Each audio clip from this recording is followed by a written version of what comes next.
You are listening to Something Rather Than Nothing. Creator and host, Ken Vellante.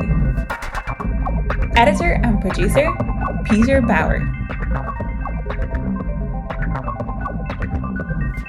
Hey everybody, this is Ken Vellante, and I'm very excited to have writer, Elle Nash. Elle, I'm so excited to welcome you to Something Rather Than Nothing podcast. Thank you for having me. Really appreciate being here. Yeah, I've enjoyed your works. Animals Eat Each Other, which was, got some press for you. And also, I found the Gag Reflex in Powell's, which is probably why I had contacted you at some point. There was some connection in my head amongst the sequence of books here, and very happy to run into your work. But you got a book of fiction, Deliver Me, out, and just wondering what is this project? I had seen on your Patreon kind of your process of making this and creating this. Talk to us about this book.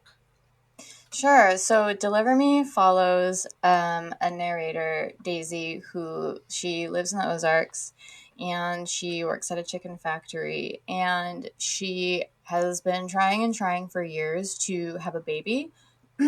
But she struggled. She just has constant miscarriages, and she comes from a background of the United Pentecostal Church, which is like an extremely fundamentally Christian organization, and she's just trying to put her life back together and like have a healthy relationship and kind of just get what she wants out of the world. But it's very difficult for her. Towards like almost violent ends, I would say. So I won't say much more than that, but just that this project was really inspired by, like, in part, I've always been very passionately against industrial agriculture since I was like, a young teenager. And when I lived in the Ozarks, I was very close to seeing that world. Like, that's where I think the head of Tyson Foods. It's also like where Walmart, like the headquarters of Walmart is, and just seeing those experiences, even peripherally, was like a big motivator for me to set a story there and kind of tell the story of what that life could look like for someone like that. Yeah, I'm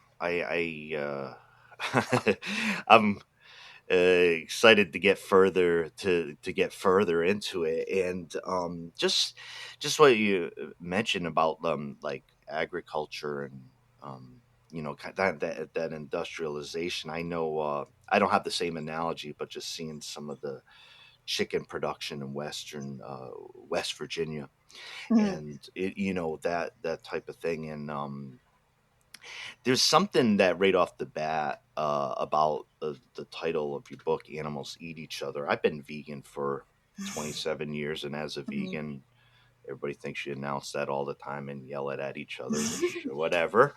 But no, I have been, and just even the title just made me think, because I want to tell you why. Like, we've done a recent kind of funny episode on Swamp Thing, and my brain's been getting into like what we consume and who we are, and there was this thought within it of like eating plants and becoming like plant like or more plant like, and just like bodies within your work, how visceral the bodies are in coming in contact with each other, whether it's ideas of consumption and things like things of that nature. The presence of bodies for me, like in that type of landscape of the industrial landscape, is like ends up being kind of like these horror aspects like to them. Not to go like on a rant or anything like that. Do you encounter say within the setting of with work in that industrialization of agriculture, do you see the same dynamics happening amongst, say, those who work within it and the actual processing of animals and plants in that sense? Yeah, I mean, I would say so because, like, as far as workers' rights go, during the time when I was researching for Deliver Me, I learned that workers have to process about 140 birds per minute. And people will lobby against like OSHA regulations or government regulations. Like these companies will lobby to lower the standards so that they have to process even more. And when you're a worker on this line, like on these kinds of lines, even though a lot of things have been like mechanized, you're doing the same action like over and over again every single day. And there's a really high rate of injury, right? I think beef packing is like one of the most dangerous jobs in the United States. Like there's still a lot that can't quite be like fully mechanized, I guess.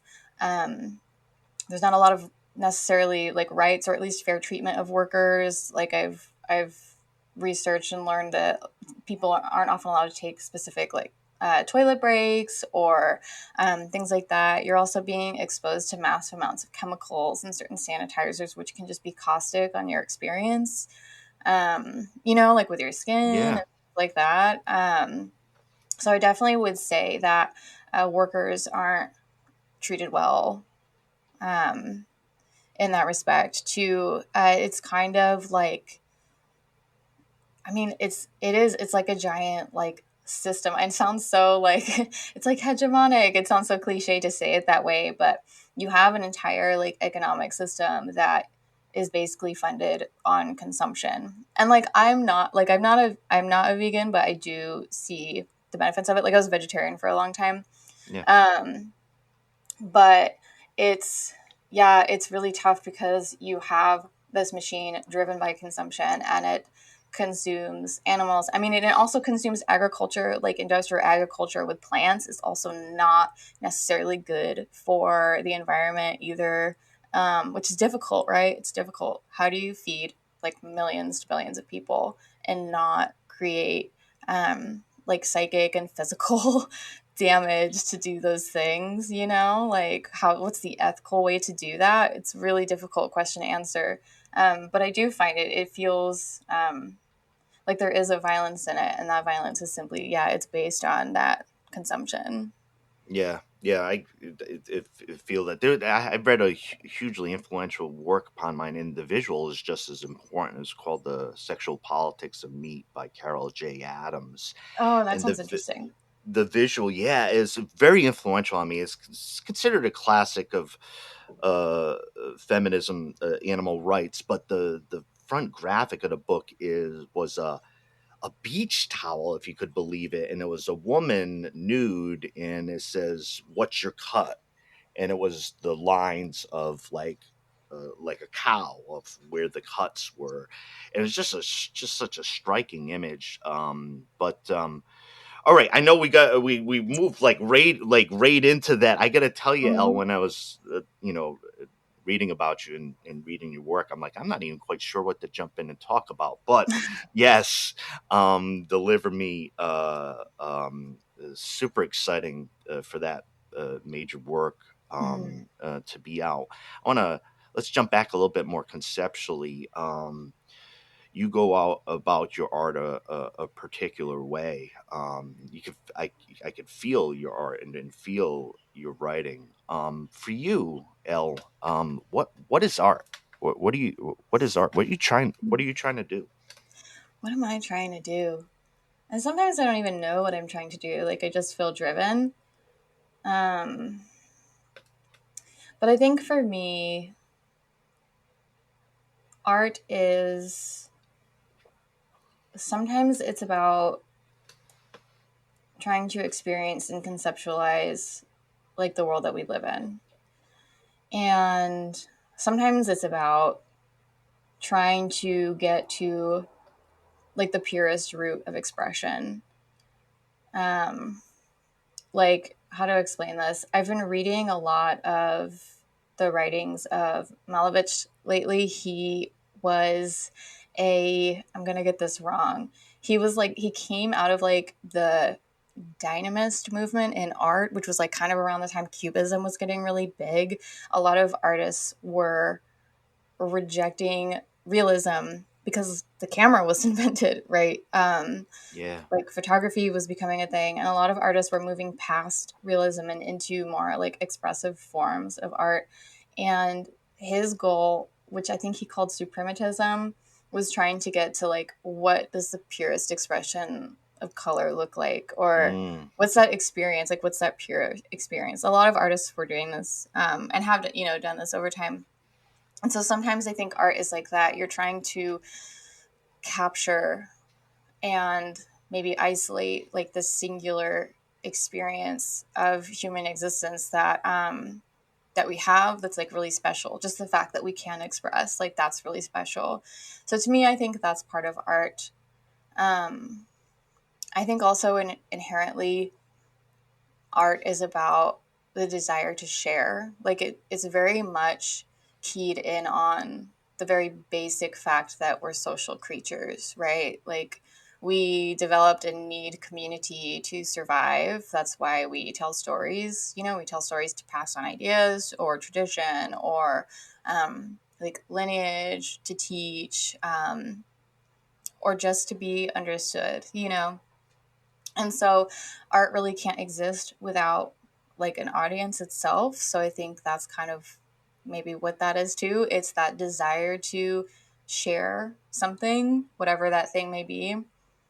And like for me, when I'm writing, I think what I'm trying to do is,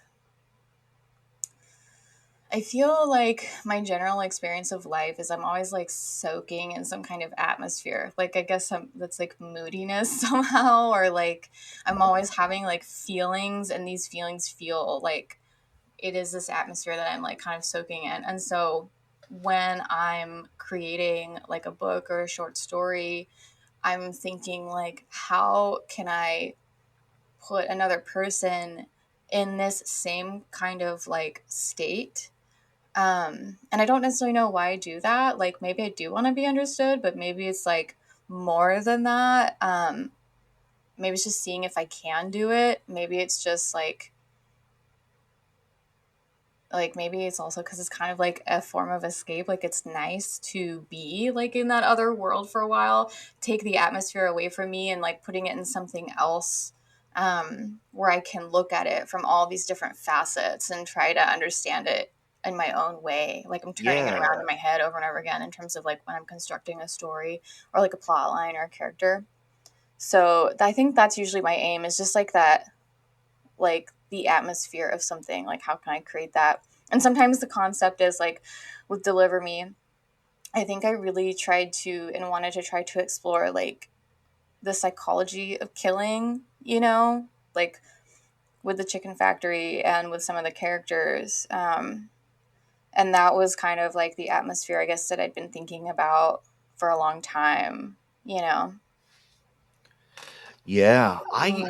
It was interesting when you're talking about your writing, because for a second there, I was like, am I talking to an actor too? Like there was a piece of no, it was cool. It was cool. There was a piece about the characters, and there's a process you were describing. I kind of like my head was going like that, like interacting with the characters and moving it towards feeling. And I think there's, I don't know, I'd imagine a lot of folks trying to talk about your writing is like the immediacy of the like visceral, the physical experience, the sexual bodies, otherwise, like the immersion of that is placing the reader's always in a different spot. Everybody knows it, or maybe they forget it, and that's the piece where I was just hearing like the words, is almost like the character, like you're in there too. I had a guest on who did a play, How to Be an Ethical Slut, in front of, like, it was like one woman uh, performance, and it was just like just that immersion in that openness with the piece about, like, if you look at your work, Gag Reflex, in like the public aspect of it, and there's something for folks who don't know the work, there's an aspect, diaristic, if that's a word, aspect, timestamps, and there's a public aspect to the display within the book of telling folks these. How do you think, at least that theme, and not talking about you as a person, but that theme of the public as you create, and having it right there, how it seems like such a big piece in your work, delivering it that way. Like in terms of like how the public interacts with like my art as the object, or like the public as a concept inside the work. Is that what you mean? Yeah, let me try better as the host Okay. here with the question. And No, you're good. sorry. In looking at Gag Reflex, and maybe it was just the timestamps and the computerized aspect and the digital piece of it, and like there's this immediacy of knowledge to know that this is super public, and it's like almost like frightening, or there's a scare to it with that. I guess what I'm asking more particularly is about the creativity with that in mind, with like that this is like an exposure, and I'm telling you this way. Whereas if we saw those timestamps a little bit before social media, before maybe like that kind of public display, you wouldn't be able to work off that. There feels to be such an immediacy to presenting it, that to present it that way. Is that something you're trying to intend to like to have as being almost art but fleeting because it's time stamped in that way? Yeah, it is. It definitely was. That work was trying to capture like a very specific moment for sure. Um, Especially with like the time period of it, and really trying to hammer in that it's this girl who is just wanting to like understand and be understood, like understand her own experiences, and also like find community and be understood in that respect. And so like I think the public plays a role in that, but also like with her specific outlet, which is like live journal, she still gets to kind of maintain a level of anonymity, which doesn't quite exist anymore. I mean, it probably still does exist on the internet, but it's like a lot of people's Twitters are so, everything's so, because of like cross-referencing databases, everything's so captured now, and it's like easy to Yeah. suss out who has an account or whatever. And like that was right on the precipice of that social media world where you could still be quite anonymous and not be known. And so in that way too, while she's kind of like, you know, exploiting these ideas like to the public, there's also kind of a level of protection she still gets to maintain in that. So it's like a safe way to like let out that pressure, you know, in a way. Yeah. Mhm. I wanted to I wanted to ask you in relation to art. A question I ask is the role of art. I talked to a lot of guests now, and I think my mind was thinking when we were talking about, let's say, production of food and temperatures. I think the question I asked, for me, it seems like human beings always been like, sky's falling, right? Like there always has to be like there's something's always happening, right? Mhm. Whether it's biblical or otherwise. But seriously though, like things are going on. Has the role of art changed, or maybe even you, like your approach to like creating art in 2023, is something different now, or is it just always like art just arts and does what it does? Is something different? I honestly think that I don't think that it's changed. There's this one thing Lydia Yuknovich says, which is like, what did she say? It's like art doing its verb thing or something like that, which I Okay. always think about, where like, you know, people are moved, they're feeling conflicted, they're angry, they're arguing over the art, its meaning, they're contextualizing it, they're discussing it. or they love it. It's euphoric. You know, any manner of like that experience with art is like the verb thing that I really like. And I think that's kind of the role. It's so like wide open because it can serve like so many purposes, you know?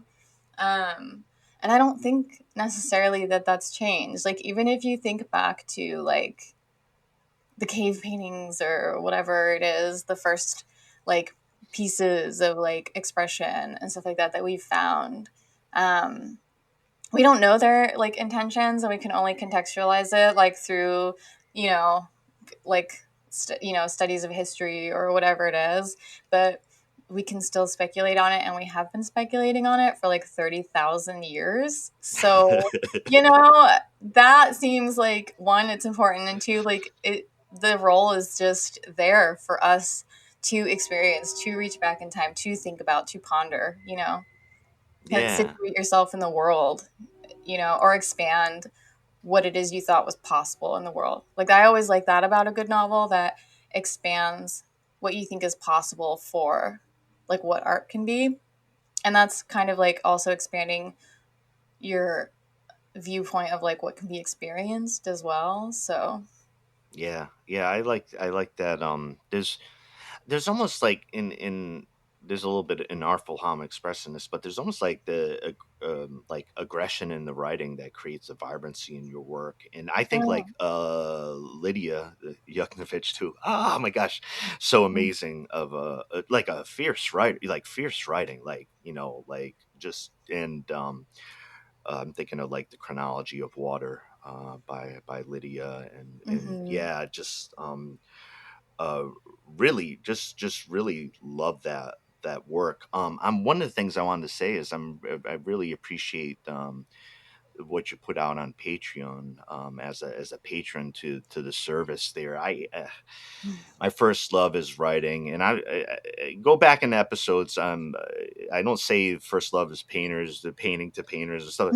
And for me, like even studying when I was younger, it's all literature. Like it's all words and storytelling, and so I always get excited by great writing and in encountering your work. But the piece even on Patreon too, where you're kind of talking about your process, sounds a little cliche. That's what people are talking about.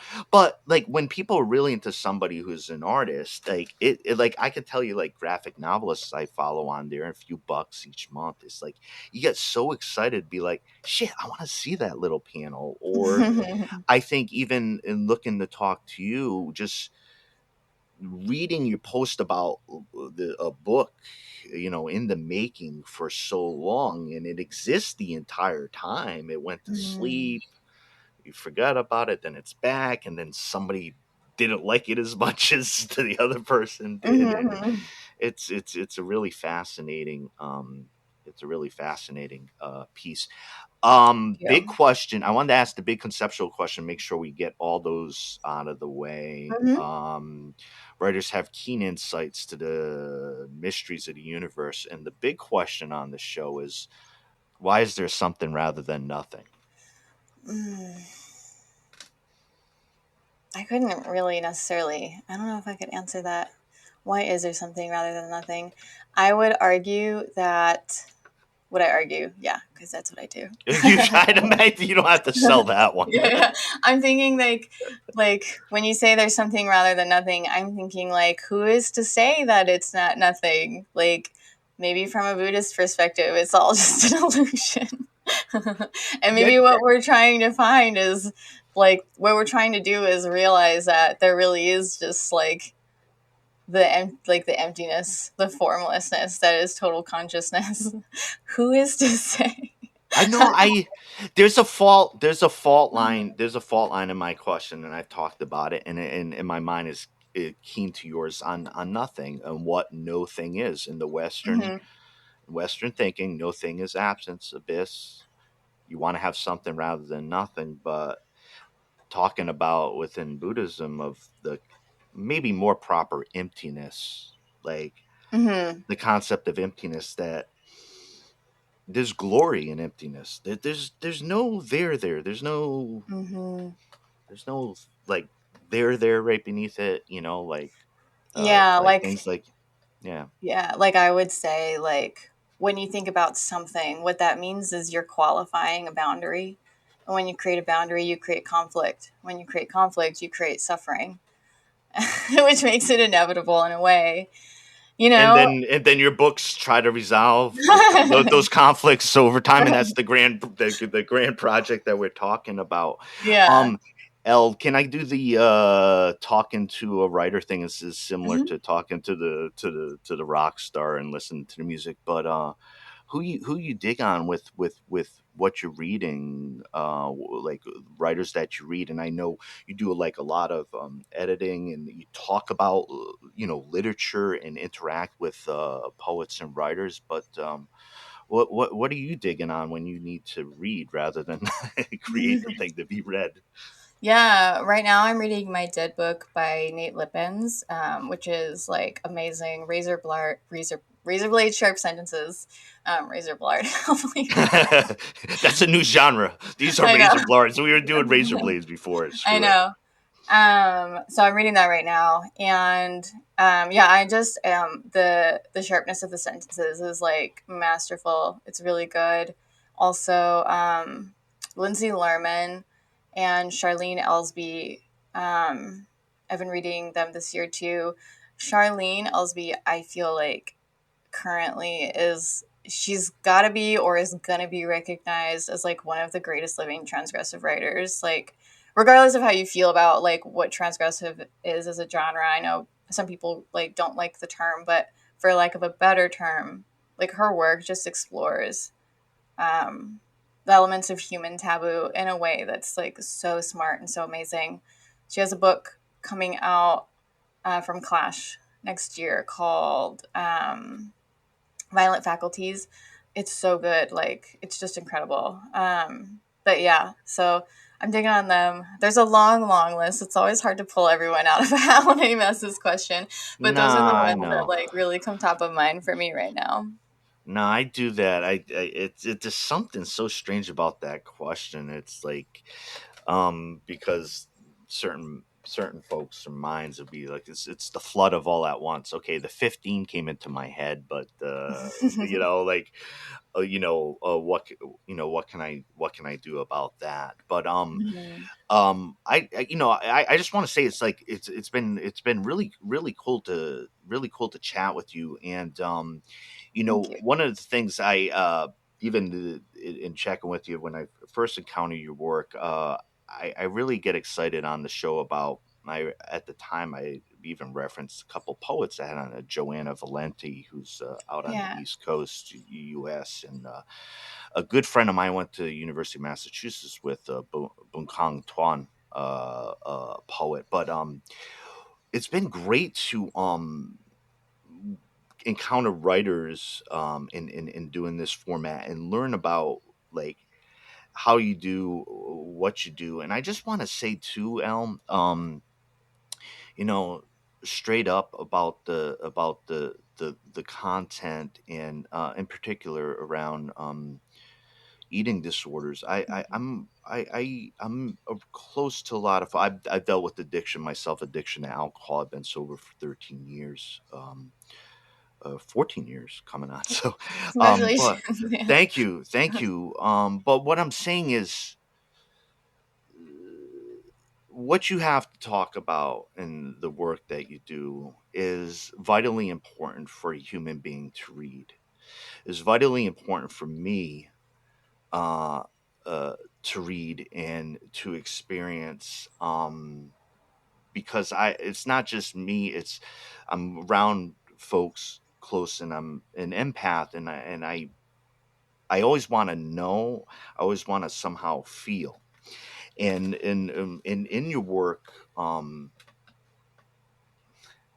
you can't open that up and find it everywhere. And I want to thank you for Mm. your courage in writing about that, and want to let you know that it makes a big difference, for me. And part of that was wanting to talk to you about that and let you know that as well. Thank you. I appreciate that. Yeah, like I always wanted to try and explore. eating disorders through like fiction or like novelization for a long time.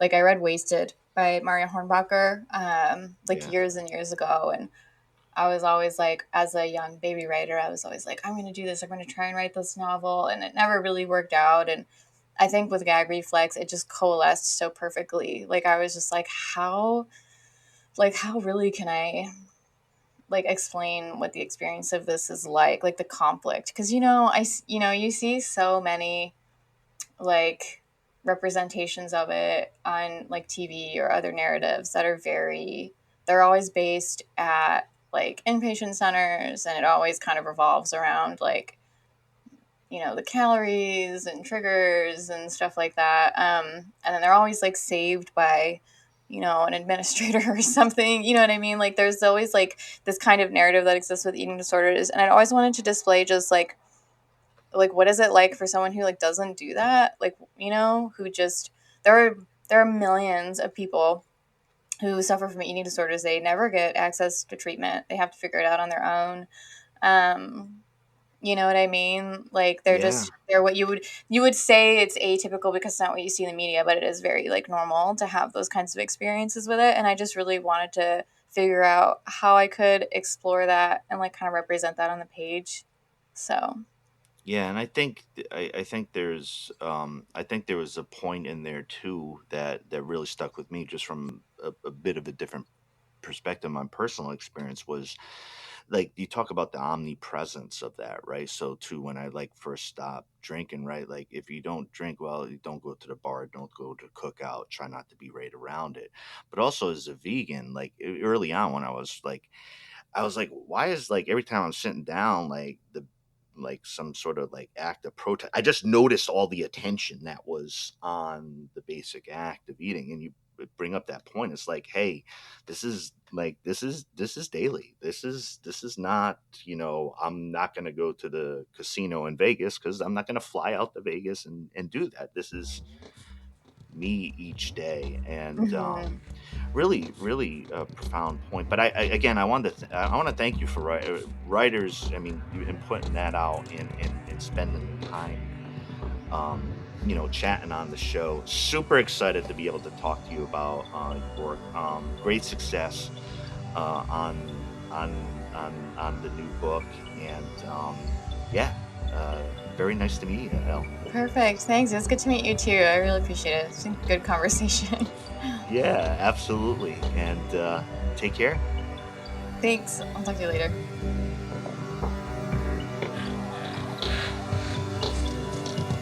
This is Something Rather Than Nothing.